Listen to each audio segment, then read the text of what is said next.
Coach, how do you motivate yourself? That's from Akib. That's a good question.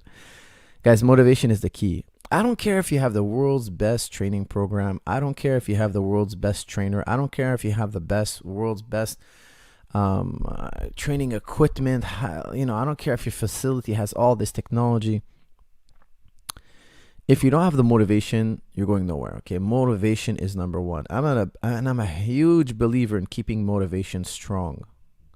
People underestimate the value of motivation. If you give me, what's a great example of how motivation really works? Imagine you're like 60 years old. You're set in your ways. You've been eating the same diet since you're a kid. You've been since you're very young. You've been not exercising since your entire life. You've been smoking since you're, let's say 20. And you're set in your ways and you're 60 years old. And every time somebody talks to you about exercising or quitting smoking or eating right, you just roll your eyes. Imagine you're that kind of person. Okay, you have no motivation to take care of yourself. And then one day you go to the doctor and the doctor tells you, hey, you know what? You got 3 months to live unless you change things around.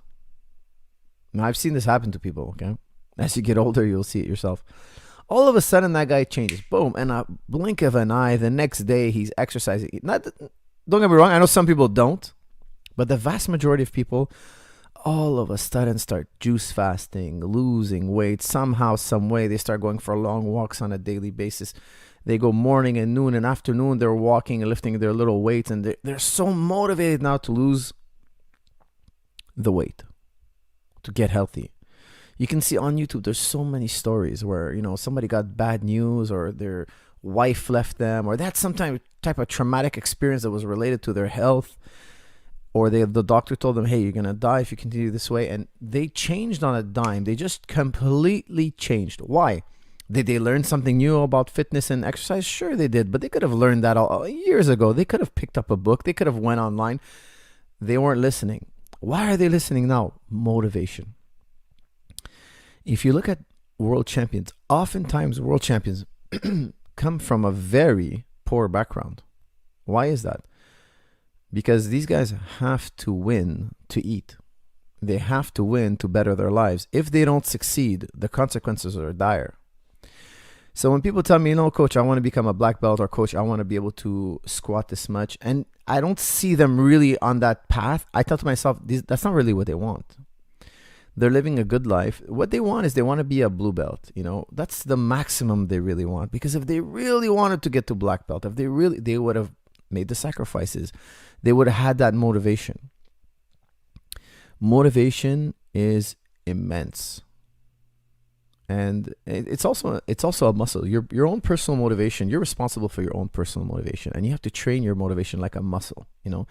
You could be a very motivated person or you can be a very unmotivated person. Now, what keeps me motivated?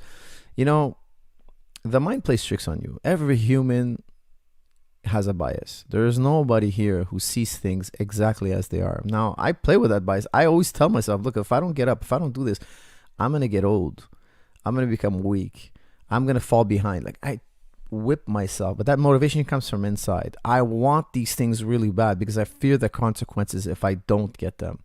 And for me, maybe it's not true. Maybe if I don't get up, maybe I won't even slow down. Maybe I won't. But for me, in my mind, if I miss a workout, it's a big deal.